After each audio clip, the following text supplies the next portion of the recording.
ഇന്ത്യയിൽ വേസ്റ്റ് മാനേജ്മെൻറ്റിൻ്റെ മേൽനോട്ടം വഹിക്കുന്നത് union ministry of environment, forest and climate change ആണ്.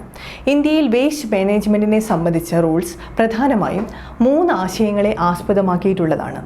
അവയാണ് സുസ്ഥിര വികസനം, മുൻകരുതൽ, മലീമസമാക്കുന്നവൻ പണം നൽകണം എന്നിവ. സുസ്ഥിര വികസനം എന്നാൽ ഭാവി തലമുറയുടെ ആവശ്യങ്ങൾക്ക് കോട്ടം വരാതെ വർത്തമാനകാലത്തിലെ ആവശ്യങ്ങൾ നിറവേറ്റി മുന്നോട്ട് പോവുക എന്നതാണ്. ഇന്ത്യൻ ജനസംഖ്യ വർദ്ധിച്ചു കൊണ്ടിരിക്കുന്ന ഈ സാഹചര്യത്തിൽ ഫുഡ് വേസ്റ്റ് മാനേജ്മെൻറ്റ് ഒരു പ്രധാന പ്രശ്നമായി മാറിക്കൊണ്ടിരിക്കുകയാണ്. നമ്മുടെ രാജ്യത്തെ വിവാഹങ്ങളിൽ, വിരുന്നുകളിൽ, സമ്മേളനങ്ങളിൽ, ക്യാൻറ്റീൻസിൽ, ഹോട്ടലുകളിൽ, റെസ്റ്റോറൻറ്റുകളിൽ, സാമൂഹിക ചടങ്ങുകളിൽ, കുടുംബ ചടങ്ങുകളിൽ, വീടുകളിൽ ദിവസവും എത്രയോ വേസ്റ്റാണ് ഉണ്ടാവുന്നത്. ഈ പ്രശ്നം പരിഹരിക്കാനുള്ള എഫക്റ്റീവായിട്ടുള്ള ഒരു സൊല്യൂഷനാണ് ചഗ് സിസ്റ്റം. എന്താണ് ചഗ് സിസ്റ്റം? ഈ സിസ്റ്റം മോഡുലറാണ്, അതായത് പല പാർട്സായി വരുന്ന ഒരു സംഭവം. നിങ്ങൾക്ക് ആവശ്യമുള്ള സ്ഥലത്ത്, അത് വീടിൻ്റെ ബാക്ക് യാർഡോ ടെറസോ ആവട്ടെ, അവിടെ അസംബിൾ ചെയ്ത് വെക്കാം. വളരെ ഒതുക്കമുള്ളതാണിത്.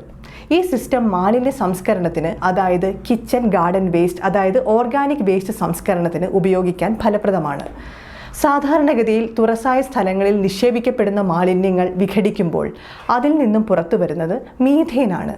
മീഥേൻ അന്തരീക്ഷത്തിൽ വർഷങ്ങളോളം നിലനിൽക്കുന്നു.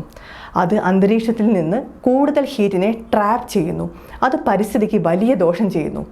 ഗ്ലോബൽ വാർമിംഗ് വർദ്ധിക്കുന്നതും അതേപോലെ ഫോസിൽ എനർജി നശിച്ചുകൊണ്ടിരിക്കുകയും ചെയ്യുന്ന സാഹചര്യത്തിൽ റിന്യൂവബിൾ എനർജി ഉണ്ടാക്കുന്നതിലേക്ക് നാം ചിന്തിക്കേണ്ടിയിരിക്കുന്നു.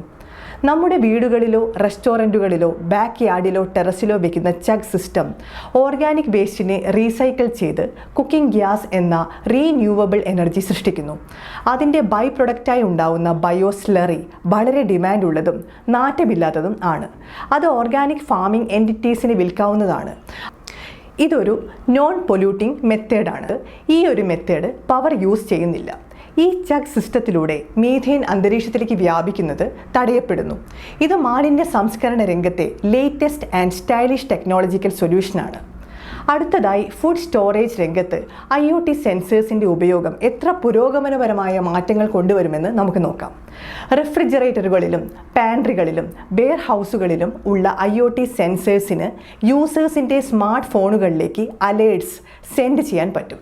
ഇത്തരം സെൻസേഴ്സ് നിരന്തരമായി ഫുഡ് സ്റ്റോറേജ് കണ്ടീഷൻസ്, അതായത് temperature conditions, humidity levels, expiry dates of food products എന്നിവ മോണിറ്റർ ചെയ്യുന്നു. ഫുഡ് പ്രൊഡക്ട്സ് എക്സ്പയർ ആവുന്നതിന് മുൻപ് അവ യൂസേഴ്സിൻ്റെ സ്മാർട്ട് ഫോണിലേക്ക് അലേർട്സ് അയക്കുന്നു. അങ്ങനെ ഭക്ഷണ സാധനങ്ങൾ നാശമാവുന്നതിന് മുമ്പ് ആവശ്യക്കാർക്ക് പ്രദാനം ചെയ്യാൻ ഈ സിസ്റ്റം സഹായിക്കുന്നു. അടുത്തതായി പറയാനുള്ളത് ഫുഡ് വേസ്റ്റ് ആപ്സിനെ കുറിച്ചാണ്. ഇവ മൊബൈൽ ആപ്സ് ആണ്.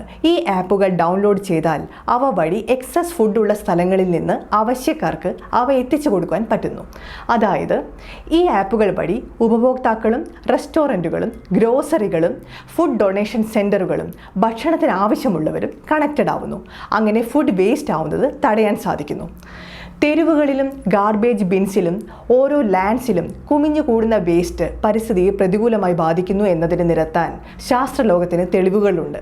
വീടുകളിൽ ഭാഗനിയന്ത്രണം അഥവാ പോർഷൻ കൺട്രോൾ ഏർപ്പെടുത്തുന്നത് മലിനീകരണത്തിൻ്റെ അളവ് കുറയ്ക്കാൻ സഹായിക്കും. എന്താണ് ഭാഗനിയന്ത്രണം? ഭക്ഷണ സമയത്ത് നാം വിളമ്പുകയും കഴിക്കുകയും ചെയ്യുന്ന ഫുഡിൻ്റെ അളവ് നിയന്ത്രിക്കുന്നതാണ് ഭാഗനിയന്ത്രണം. Solid waste management rules 2016 Indian government enact ചെയ്തിരിക്കുന്നു. മറ്റ് കാറ്റഗറി ഓഫ് വേസ്റ്റ് സംബന്ധിക്കുന്ന റൂൾസും ഇന്ത്യൻ ഗവൺമെൻറ് എനാക്ട് ചെയ്തിട്ടുണ്ട്.